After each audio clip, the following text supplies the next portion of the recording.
बिस्मिल्लाहिर्रहमानिर्रहीम। अल्हम्दुलिल्लाहि रब्बिल आलमीन वल आक़िबतु लिल मुत्तक़ीन वल जन्नतु लिल मुवाहिदीन वन नारु लिल आसीन। अस्सलातु वस्सलामु अला अशरफिल अंबियाए वल मुरसलीन सय्यदना व नबियना व शफीना व मौलाना अबिल क़ासिम मुहम्मद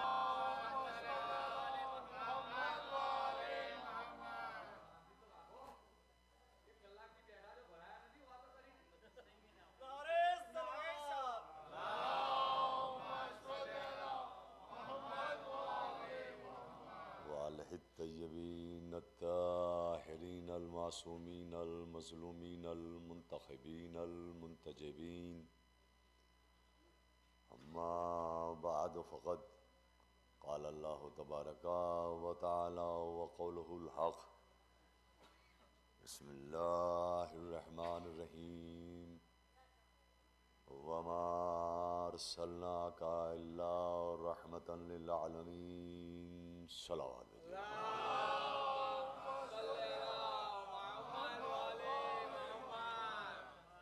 अज़ीज़ान गिरामी, मशहूर व मारूफ या करीमा जिसको मैंने आज की इस मजलिस का उन्वान कलाम करार दिया है,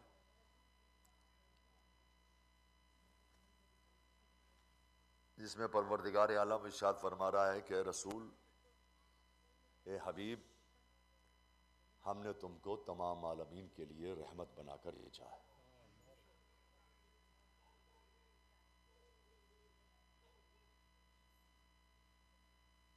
ये वो किताब है जो गर्दिश ज़माना से मुतासिर नहीं होती। आज भी इसके फ़रामीन व मज़ामीन उसी तरह तरोताज़ा हैं जिस तरह सदर इस्लाम में तरोताज़ा थे।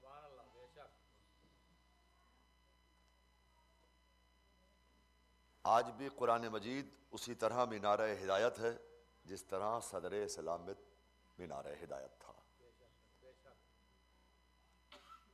कल भी इसके लिए ये शर्त थी कि ज़र्फ़ में इक्तसाब की क़ुव्वत होनी चाहिए। आज भी इसके लिए यही शर्त है कि ज़र्फ़ में इक्तसाब की सलाहियत होनी चाहिए। ज़रूरी नहीं है कि इसे हर वक्त पढ़ा जाए, खाली एक लम्हे के लिए गौर कर लिया जाए और एक नुक्ता समझ में आ जाए तो निजात के लिए वही काफ़ी है। सलावत भेजिए मोहम्मद व आले मोहम्मद।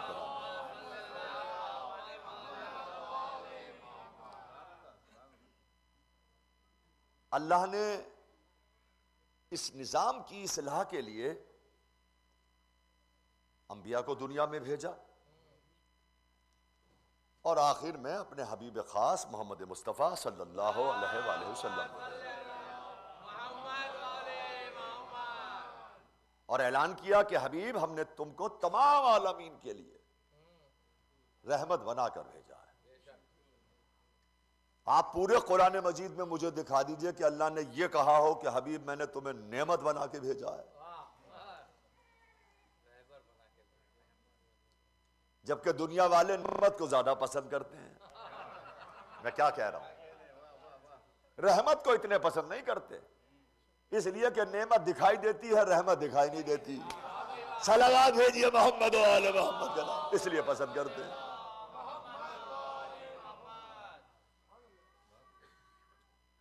दिखाइए तो कहिए परवरदिगार से कि परवरदिगार, अपने हबीब को नेमत बना के भेज, रहमत बना के क्यों भेज रहा है? तो उसके हबीब ने दुनिया में आन के जवाब दिया कि अगर तुम्हारे घर में बेटा है तो नेमत है।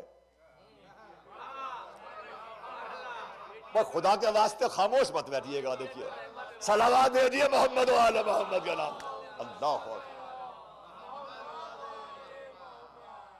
अगर तुम्हारे घर में बेटा है तो नेमत है और बेटी है तो रहमत है।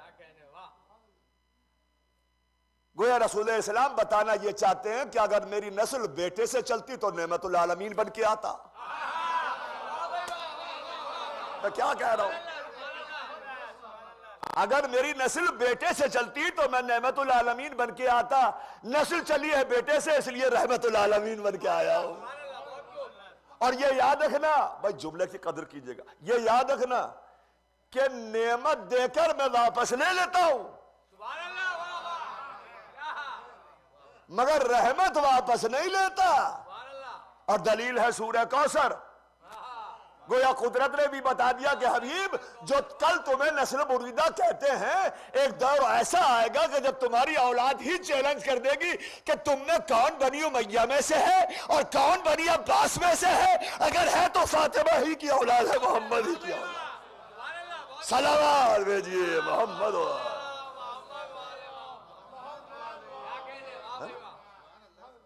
देखिए मेरे सरकार, इस आयत को अगर बनज़रे गायर देखा जाए तो ऐसा मालूम होता है जैसे कौनो मकान का मालिक अपने हुदूद ममलकत के लिए परवाने तकर्रुरी सपुर्द करता है। जाहिर है कि जब वो आलमीन का खालिक है और आलमों का रब यानी पालने वाला है, तो फिर जहां जहां तक उसकी रबूबियत का ताल्लुक है वहां वहां तक उसकी रहमत का ताल्लुक भी होना चाहिए, वरना अदल खुदाबंदी के खिलाफ होगा कि कहीं उसकी रहमतों की बारिश हो और कहीं उसका करम ना पहुंचे। इसीलिए इरशाद फरमाया कि मेरे रसूल, तुम ही रहमत मुजस्सम बनकर तमाम आलमीन तक हमारा यह फैज़ पहुंचा दो। अब इसके बाद दुनिया कयास के घोड़ों को दौड़ाए, अंदाजे कमंदी डाले और दरियाफ्त करे कि रहमतुल आलमीन के नूर रहमत की छूट कहां तक है और कहां तक नहीं है। अब आप समझे ये पैगंबर इस्लाम मेराज पर क्यों तशरीफ ले गए और कई कई मरतबा क्यों मसाफत तय की गई। दरअसल ये मुआयना किया जा रहा था हुक्मरानी की सरहदों का, हल्काए इख्तियारात का। और यही वजह है कि जब पैगंबर इस्लाम चले तो सारा आलम मुअद्दब हो गया। मियां ये कहना बड़ा आसान है मुंह भर के कि पैगंबर इस्लाम मेराज पे गए, लेकिन कैसे गए ये हमसे सुनो। सफूफ मलाइका ने सलामी दी, जन्नतें सजाई गई, कौसर छलकाए गए, चमनजारों ने अपनी बहारें कुर्बान की, राह में जर्रों की बजाय सितारे बिछाए गए, नूरे रिसालत बढ़ा, बुराक ने अंगड़ाई ली, कायनात सिमटी, फिजाओं ने करवट ली, अफलाक कदम चूमने के लिए झुके, हसमत और जलाल ने बादा बाबुलाशा की सदा दी, सरारी के हसब और कदम से जमाने की नब्ज़ें साकित हो गई, चलता हुआ वक्त ठहर गया, हर शय अपनी जगह रुकी थी, पैगंबर सलाम आगे बढ़े चले।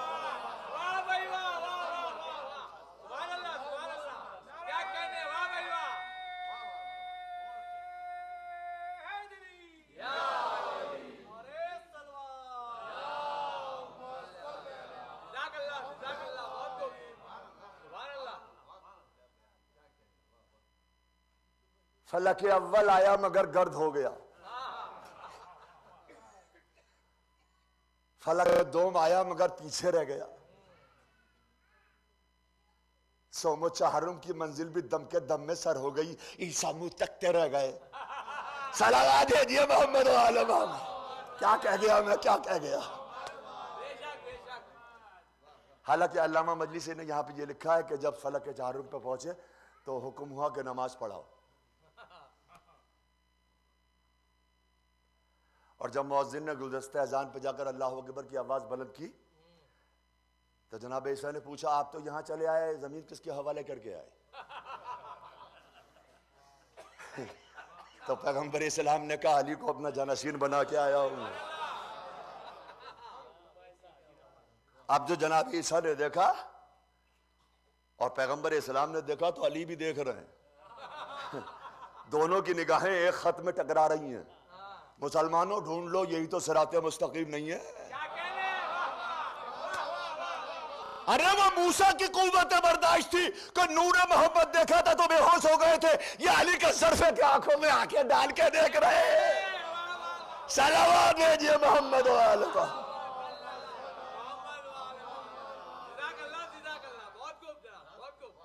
पांचवा छठा आसमान भी आंखों से ओझल हो गया। इदरीस इलियास झलक तक भी ना देख पाए। आठवें नवे की बारी आई गई, हुजूर का एहसास भी ना हो सका।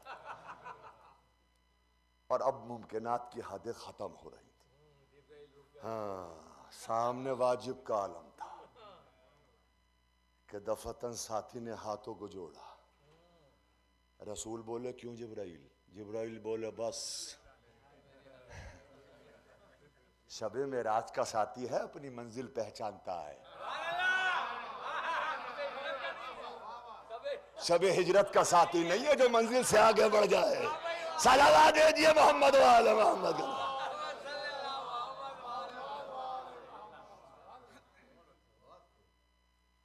अब वो मंजिल आ गई कि तालिब है। देखिए एक नतीजा, एक निचोड़ अपनी तकरीर का जो आपके हवाले करना चाहता हूं, बहुत अहम है। इसको हल्का मत लीजिएगा। मजलिस का इख्तिसार मत देखना, इसका मेयार देखना। सलावत पढ़िए मिलके मोहम्मद वाले मोहम्मद।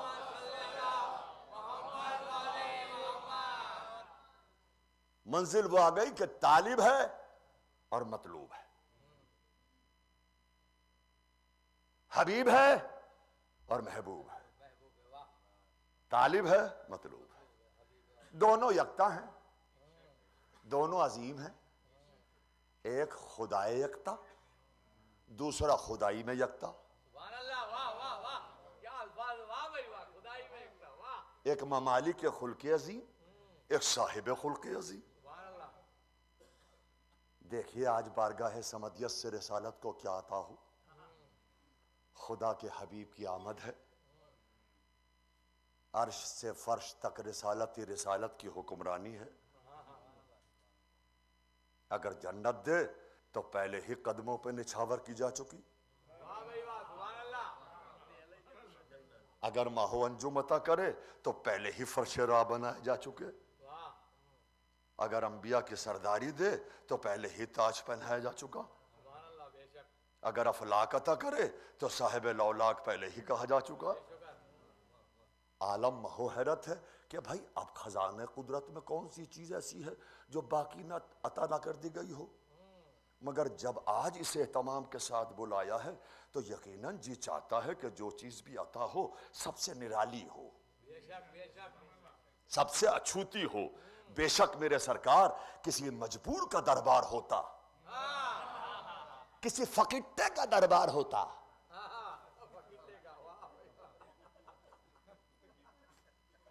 तो मेरा रसूल खाली हाथ चला था। लेकिन मालिक मुख्तार का दरबार था। दरियाए सखावत जोश में आया। ए मेरे हबीब, आज ऐसी नेमत दूंगा जो जाने मुमकिनात होगा। ए मेरे हबीब, मैंने आज तक जितनी नेमतें दी हैं उस नेमत देने में मुझे किसी एहतमाम की जरूरत महसूस नहीं हुई। लेकिन आज की नेमत वो नेमत खास है जिसको मैंने आज तक अपने जलाल के पर्दों में छुपाए रखा है। ले हबीब, ये एक सेब जन्नत है। बज़ाहिर फल है लेकिन सेब जन्नत नहीं बल्कि खातून जन्नत है। हाय हाय हाय, सलावत भेजिए मोहम्मद।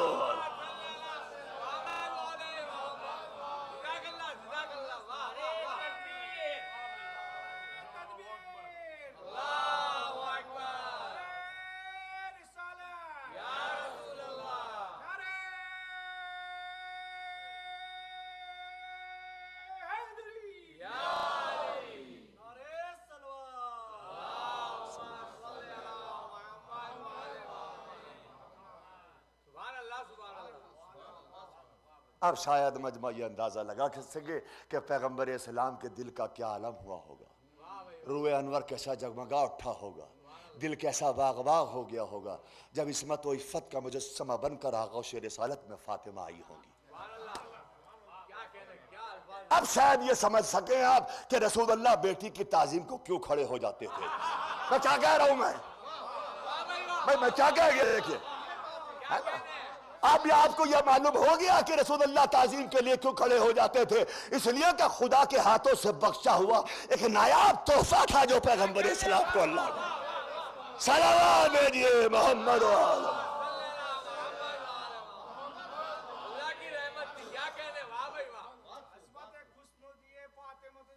सलामत रहो।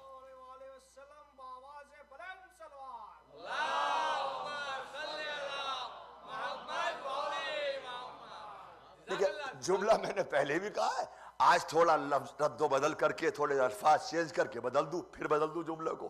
हालांकि जुमला मैं ये कह चुका हूं, मगर आज अल्फाज बदल रहा हूं। बेटी हो तो ऐसी हो जिसकी इज्जत बाप पे खप जावे, ऐसी बेटी ना हो जो गुड़िया गुड्डों से खेलती ही रहे। सलावत भेजिए मोहम्मद वाले मोहम्मद का नाम।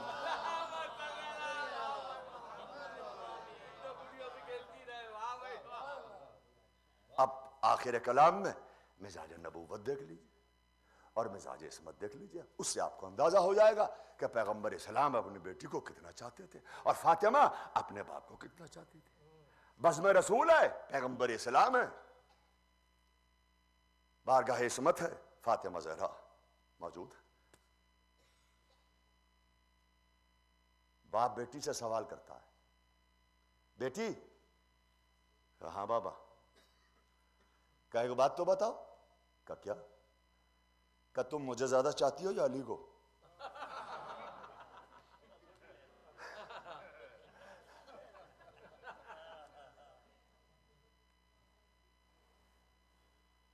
बेटी मुझे ज्यादा चाहती हो या अली को?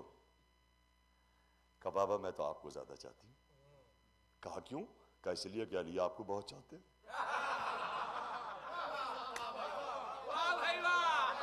कैसे सुन रहे हो बैठे हुए? सलावत दे दिए मोहम्मद वाले मोहम्मद।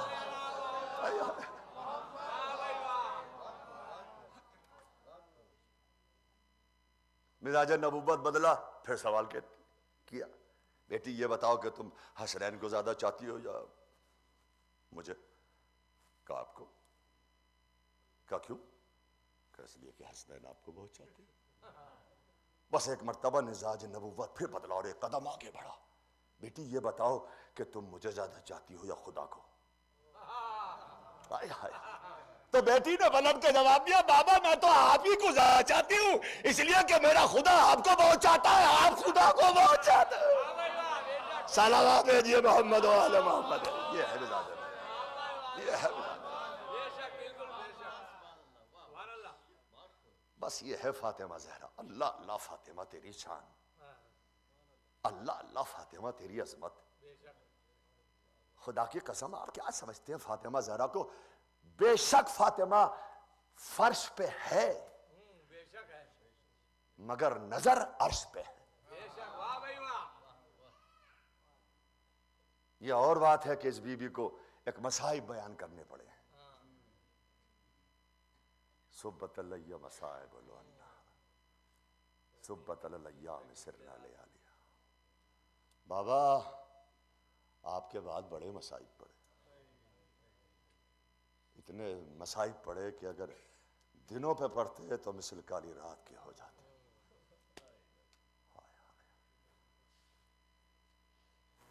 मैंने कहा फातिमा तुम पे क्या मसाइब पड़े?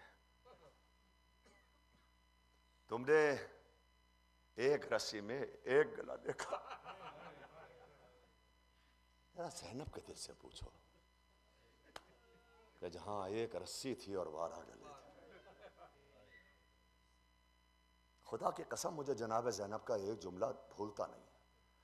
मिंबर की जिम्मेदारी से कह रहा हूं, जब भी पढ़ता हूं इस रिवायत के इस जुमले को मेरा कलेजा फटता।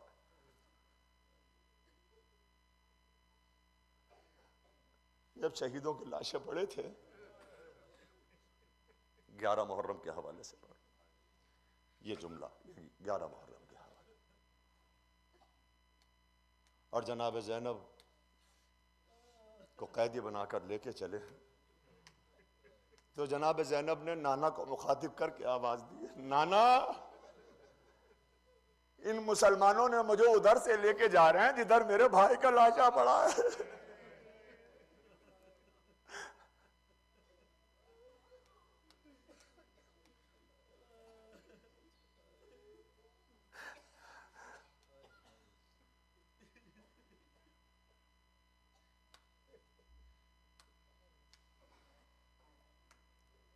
आप उससे बेहतर जानते हैं कि दरबार इब्ने ज़ियाद में भी काफिला पहुंचा है।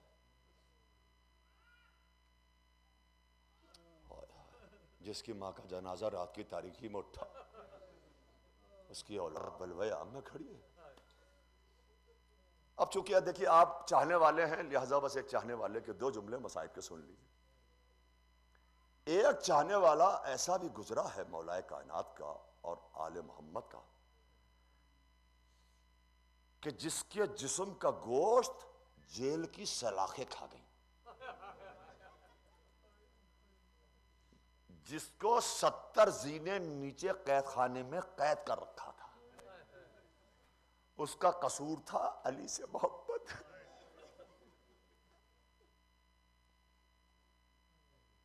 और इब्ने ज़ियाद जाता है कि चाहने वाले का मज़हक उड़ा जाए, तौहीन की जाए, इसलिए उसने उस चाहने वाले को दरबार में बुलाया। सुनिएगा, लेकिन अल्लाह अकबर, अली के चाहने वाले की शान रिवायत यह बताती है कि जिस वक्त आने वाले कैदी ने दरबार पहला कदम या अली कह के रखा है, तो वो सिपाही जो मजाक उड़ाने के लिए जमा थे इस्तकबाल के लिए खड़े हो गए और वो कैदी बढ़ता हुआ चला गया। जंजीरों में गर्क था कैदी, बढ़ता हुआ चला गया। इब्ने ज़ियाद के सामने पहुंचा, एक सिपाही ने आगे बढ़कर कहा, आने वाले कैदी मुख्तार, तूने अमीर को सलाम नहीं किया? उसने जवाब दिया, खामोश, मेरा अमीर हुसैन के अलावा कोई दूसरा नहीं है और जब तक जिंदा रहूंगा मेरा अमीर हुसैन है और कोई अमीर नहीं है। इब्ने ज़ियाद को सुना, कमीनगी पे उतर आया, आगे बढ़कर करीब आया और आकर बोला, मुख्तार तुम्हें मालूम नहीं है हुसैन कूफे में आ गए।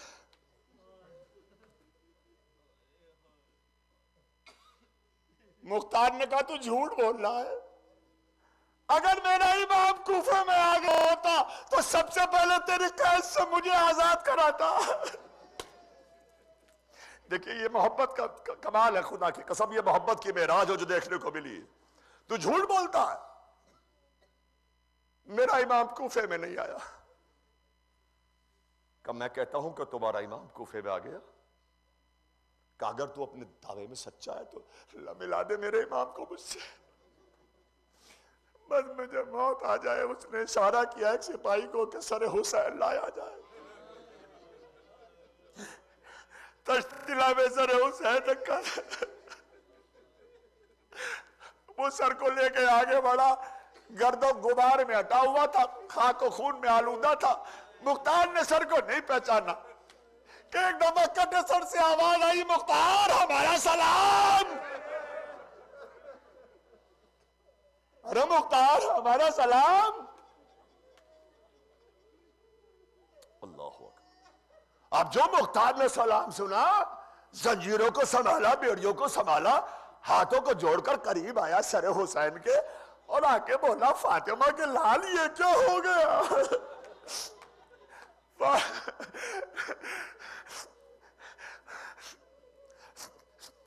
फातिमा के लाल, तुम्हें किसने कत्ल कर डाला? मेरी तरफ मुखातिब, जंजीरों को संभाल कर, बेड़ियों को संभाल कर या अली कहते हुए आगे बढ़े।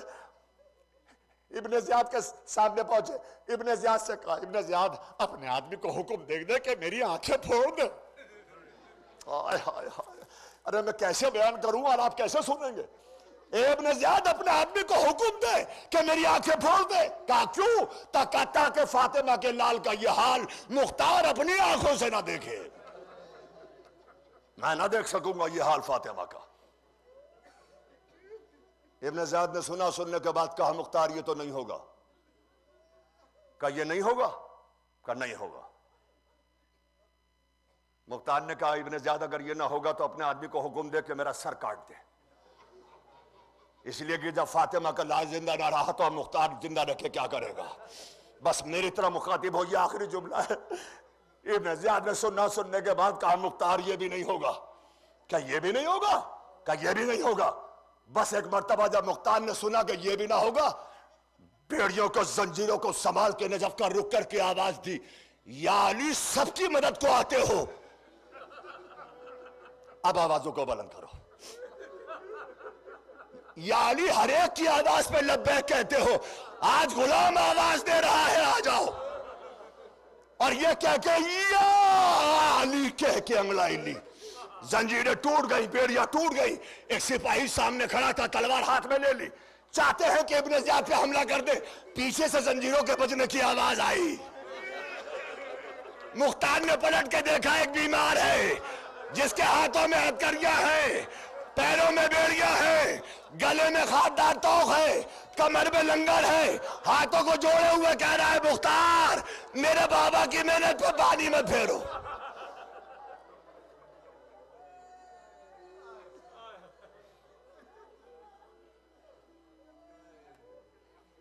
मुख्तार मुझे देखो, मेरी माँ बहनें रसन बस्ता खड़ी हैं,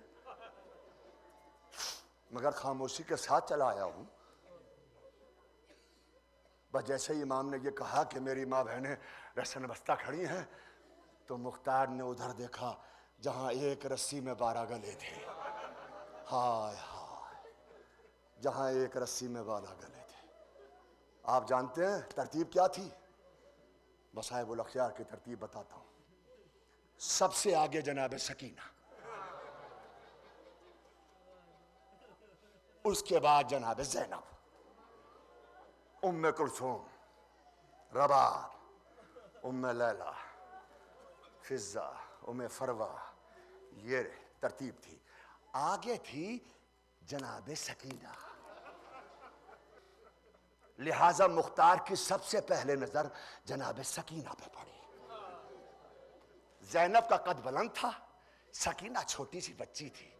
हाय हाय, रिवायत ये बताती है कि मुख्तार ने देखा कि छोटी सी बच्ची जिसके गले से खून बह रहा है, तो उस बच्ची को देखने के बाद एक मर्तबा मुख्तार बीमार करबला से मुखातिब होते हैं और कहते हैं, ए मौला ये बताइए ये बच्ची कौन है, ये बच्ची कौन है? तो बीमार करबला ने बेसाख्ता कहा, मुख्तार तुमने पहचाना नहीं? ये मेरे बाबा के सीने पे सोने वाली सकीना है। बस आखिरी जुमला सुन लीजिए, ये मेरे बाबा के सीने पे सोने वाली सकीना है। बस जैसे ही सकीना का नाम सुना तो मुख्तार ने पलट के बीमार करबला को देखा और देखने के बाद कहा, मौला इतना बता दो कि क्या करबला में अब्बास ने साथ छोड़ दिया था? क्या ये मत कह देना जब तक मेरा चचा जिंदा था किसमें ताकत थी जो फूफी की निदा देख लेता, ज़ैनब के निदा पे नजर डाल लेता, सकीना के तमाचे मार देता। लेकिन जब मेरा चचा ना रहा तो फूफी के सर पे चादर ना रही, सकीना के तमाचों से नीले हो गए। करबला में वाबा मातम हुसैन, मातम हुसैन। मातम हरम पास का, करते हैं मातम हरम अब्बास का,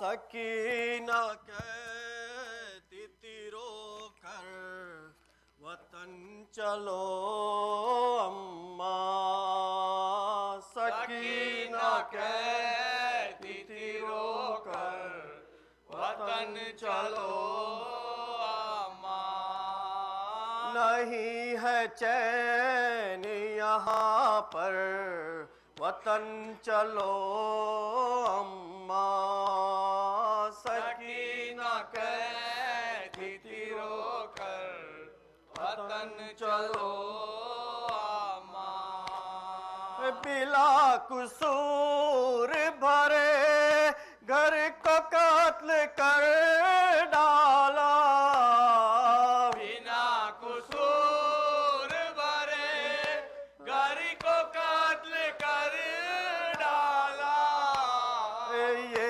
इंतहा है कि असगर को कत्ल कर डाला, ये इंतहा है कि असगर को कत्ल कर डाला,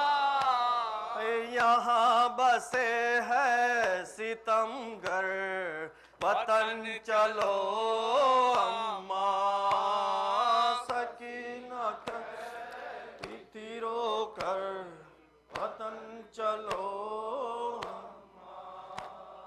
लगी है प्यास सुकून, अम्मा जान नहीं मिलता। लगी है प्यास सुकून, अम्मा जान नहीं मिलता। ये कैसा देश है, पानी यहाँ नहीं मिलता। ये कैसा देश है, पानी यहाँ नहीं मिलता। यहाँ बसे है सितमगर, वतन चलो अम्मा। सकीना कहती थी रोकर, वतन चलो अम्मा। ये मेहमानों पे क्या जुल्म ढाए जाते हैं।